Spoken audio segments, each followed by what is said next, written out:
Yeah, I'm on it. All right. I'm on it. Cool. All right, now I'm gonna kick it over. Well, I'm gonna stay. Yes. With, JM the Thriller Priest. Yeah, You, sir, have the inside stuff. That's the wrong sport. You know, I saw stuff. a still too, and it was because not to break about. No, you're good. There's a scene. From No Holds Barred? No, I'm talking about WrestleMania where the Undertaker's over John Cena and it's just his nuts right in his face. like just Dennis like, Rodman this is what I Shaq paid to style. watch. And it's just like, but the Undertaker's got this tongue out like, you know what I mean? It's just like, that's the wrong time to take a photo.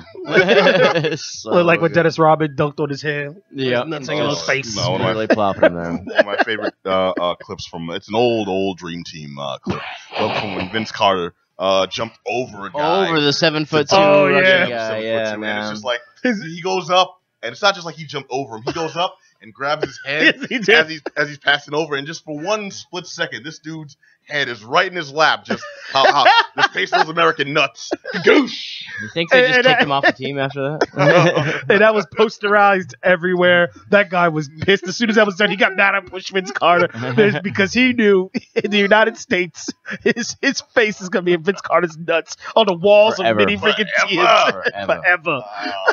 Wow, All right, so And then he wasn't humble about it afterwards. He was too. He not. was screaming and He he's like, was. "Yeah!" It's like, I gotta live with that. All right, so JM, whose nuts got placed in whose face today? oh, several. All right, so I'm gonna talk about wrestling. It's been like wrestling extravaganza because this is WrestleMania. But there were a couple other events that happened. Ring of Honor had their Super Card of Honor, which happened on Saturday night. Just highlight two things from that. One, Cody fought Kenny Omega. This has been blowing up for a while. It is really good because you get to see Cody showcase his post WWE time. So to see him showcase very well versus Kenny Omega, who is arguably the greatest wrestler on earth right now. And it's funny because Cody's been marketed as someone who's been focusing on his character development so much to the point where his wrestling's been downgraded. So it's like, oh, Cody's an entertainer, but you actually got to see Cody show his arsenal of wrestling moves and just his craft that in many ways has been shunned or diminished when he was in WWE, since WWE has their own wrestling style. And Kenny Omega did an amazing job. Also, Marty Scurll went up against Dalton Castle. Castle won, but the thing I really like is the fact that the fans are so behind Castle. And Castle has the gimmick of being a Gorgeous George, of an Adrian Adonis, of a Goldust, this effeminate figure, androgynous rather figure, who the fans are backing so very much, and it's pleasing to me to see that because this shifts to NXT where you see Velveteen Dream, who has that same gimmick, not like Castle, but the sort of androgynous figure as well. And I love it because first off, Velveteen Dream is black. And stereotypically speaking, in WWE, if you're a black wrestler, you're gonna be big, angry, hate white people black guy. You're gonna be dancing, happy, rapping black guy. What do you mean? Nation of Domination. Nation? Oh, down. Or it's gonna be Flash Funk. and Men on a Mission. Oh, Men on a Mission. Mo, Oscar, and Mabel. They came down. They with hammer suits on. They would find like some random blonde kid with the mushroom haircut and put a little hat on him. Yes, they would. It was horrible. Sting to that. Oh, and dance with Rikishi. Pretty much. So it's just a shame. But to see Velveteen Dream, he did an amazing job in the 6-man ladder match for the NXT North American title. Velveteen Dream, Adam Cole, Lars Sullivan, Killian Dane, and the debuts of both EC3 from TNA and Ricochet, folks have been looking for these guys. And it was just an amazing job. I mean, it was a 6-man ladder match. And Velveteen Dream is the real MVP of this match because he took so many bumps and made so many moves for a guy his size. Then to hear the crowd chant Velveteen, it speaks volumes. Unfortunately, they were actually just saying Val Venus. That's what they were actually. I got out of it. What happened to that guy, huh? Seriously. Val Venus. The big Valboski. The big Valboski. Oh god, there was so many racist moments with that too, with the Japanese girl. God, it was horrible. Oh, and they cut his stuff off too. Yeah. Yeah. Oh god. You remember that? You remember that, man? I don't. Attitude Era, man. Yeah, Attitude Era. They he was messing with this. What was the group? Like I can't remember. It was like Kai and Ty's sister or girlfriend or whatever. So he was messing around with her, doing his whole gimmick thing, and then they came out and they literally put a giant bologna out on a table, and they're like, "Oh, we'll cut your pee-pee," and they sliced the bologna in half. And then there was a scene where they literally had him tied up by his arms, and like his his pants down. It was like blocked out his naked butt, and they were like looking like they were gonna chop it off. I was like, they brought the samurai sword up. Yeah, and it looked like a scream with the black. Yeah, it was just like, oh, then the lights came on and he screamed. Yeah, it was pretty heavy, man. It really was. It was the dark days of the Attitude Era. It really was. Damn, okay. Sorry, I thought I was probably watching WMAC Masters instead. This that particular so they would cheer of a Velveteen Dream, not Val Venus. But Adam Cole became the first North American NXT champ. Amazing job. All right, WrestleMania. This is gonna be quick, down and dirty. Only gonna point out a couple things. One, Cena fought against the Taker. It was great seeing Taker, but the entire time I'm watching this, I'm just like, man, it's like one of those, you see your boy stepping up to that girl, and you're like, yo, he is not coming with his A game. He's a little drunk right now. I'm really upset he came back. Wait, like, bruh. No, he probably just came back for this. Yeah, he did. He came. I'm upset he came back. It's like you didn't need. You went out. You know what I mean? You took the gloves off. You took the hat off. You left it in the ring. You were done. You didn't need the most to do prestigious, this exit, I think, in wrestling history, in WWE history. And that's why it was bittersweet watching it. I'm like, I love seeing Taker, but I'm like, bro, like, no, like, you good. That's why you good. Fall back. There's no need for you to do this. I mean, Big Show left in like a Twitter post, man. So, you did it right. Well, it's just like, Brett Favre goes out, then all of a sudden you see him playing for whatever team again, and you know what I mean? You're half the man you were. It's kind of the same thing. You show up your guy. I love you, you know what I mean? You gave us a great career, but hang it up because it's probably not good for you either, no matter what you're doing. You're an old man. And At the end of the day, it's not fun seeing old men fall. Like, remember Ric Flair towards the end? He was getting flipped up like 15 feet in the air, landing on his back. I'm like, that's not fun for me to watch. Now he's just like this. He's broken down, half gimp dude. It's not fun. Old man with half a skeleton and warped muscle. You're right. You can't even say woo right anymore. Ooh, like dust comes out when he says it. Skeleton wrapped in wax paper. Sorry. Don't disrespect. Nate, man. Still love Nate. Nate shows up here trying to slap some figure fours, man. I'll be playing like that was Black Adams to that, Nate. Yeah, I love you, Nate. My bad. I take it back. I love you, Nate. I don't know. You keep wrestling until you die. You love you, Nate. Go ahead, keep doing it. You get a pass. Taker, nah, but Nate gets a pass. Nate gets a pass.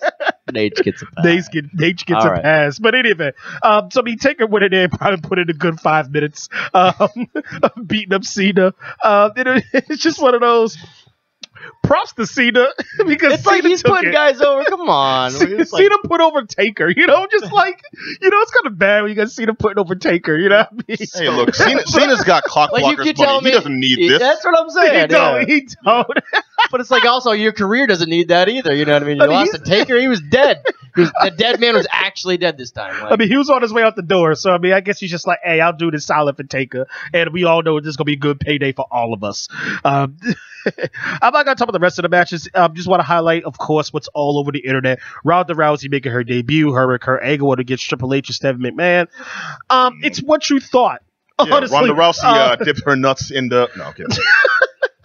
It's what you thought it was. If you watch WrestleMania, was it maybe 13 or 12, whatever, where Bam Bam Bigelow fought Lawrence Taylor, and all Lawrence Taylor kept doing was shoulder blocks and body slams. That's pretty much what it was. It was Ronda Rousey doing hip tosses and body slams. Wait, for the Ultimate Warrior was like that though. He came out, he went crazy, he clotheslined people like twice, and that was him. There's a difference with that though. There's a difference. Because his character was original too. You know what I mean? Like she's wearing rowdy Ronda stuff. She's not even she's stealing somebody else's stuff, and she can't wrestle. They had to give us some gimmick. You're saying she came out the Salt and Pepper?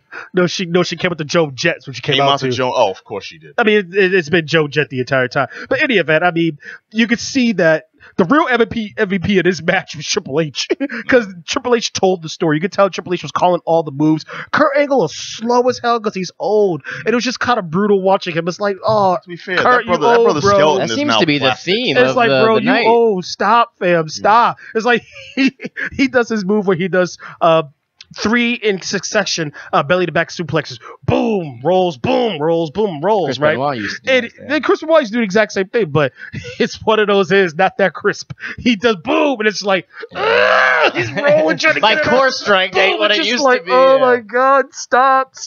Like, just tap out, homie. This is not good for you. You've Like, been hanging out too much at the craft services table. It's just these like- days. Just gotta drink some more milk. That's all. it was just like, man, I love Kurt Angle, but his age is showing bad.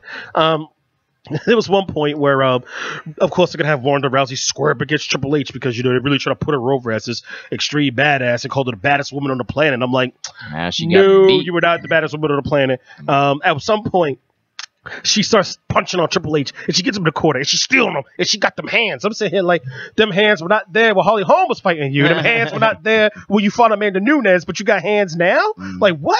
And there's a point in the match where she puts Stephanie McMahon to the armbar, and Stephanie McMahon breaks the armbar. My boy's like, come on, you trying to tell me these real women in MMA can't get out of an armbar, but Stephanie McMahon can get out of an armbar? Are you serious right now? So there's a lot of, like, suspension of belief in this match. But in the end, of course, Ronda looks great. The real MVP is Triple H for telling a great story. Stephanie sold all the moves, even though there's a point where they just kind of like collided because it was like Ronda trying to do a flip, but she didn't do the flip right, and it was just messy. She like dropped Stephanie once. It was just sloppy in the very beginning to the point, you know, Triple H told her to slow the hell down because this match is going to shit fast. But at the end, Ronda looked strong. It was the best possible outcome for this match. If Triple H was not there telling the story and calling all the moves, Well, that's probably why he's like, I gotta kind of get in gotta here do this because if hands-on, not, this is gonna be sloppy as hell. And he handled it like a ring general. He told the story throughout. And for wrestling fans, you know what that means. Like, you don't have to be in the ring to tell the story. I could tell if Pat and Adam is scrapping and it's a 3-way match, I could call the match and like, I'm like, okay, hit me in the face, knock me out. But I could be telling Adam moves to make sure he does the pat in order the story can keep going, even though I'm not a player in that particular segment of the story. It's literally theater. And Triple H showed that masterfully. So overall, WrestleMania, watch it. I mean, there's a lot more that happened. It's WrestleMania, man, and it's what it is. Cool. It's the biggest event of the year in wrestling. That Yes. right there You gotta was watch WrestleMania 34, WrestleMania 2018 from our very own JM the Thriller Priest. Yeah. Weighing in. I won't say. From parts unknown. From parts unknown. In the blue corner. I still can't believe he got away with parts unknown. All right, protege of Arn Anderson. All right, I'm the one Black Anderson. They didn't have any Black Andersons. No, they did. Protege of what was it, Anton Jackson? All right. Oh, okay. Right now, I'm gonna turn to my boy over there, looking extra serious, super serial. Y'all got to Just Johnny. Y'all got to tell me I'm about what ready happened for with these some games, more man. mediocrity, man. All right, he's ready to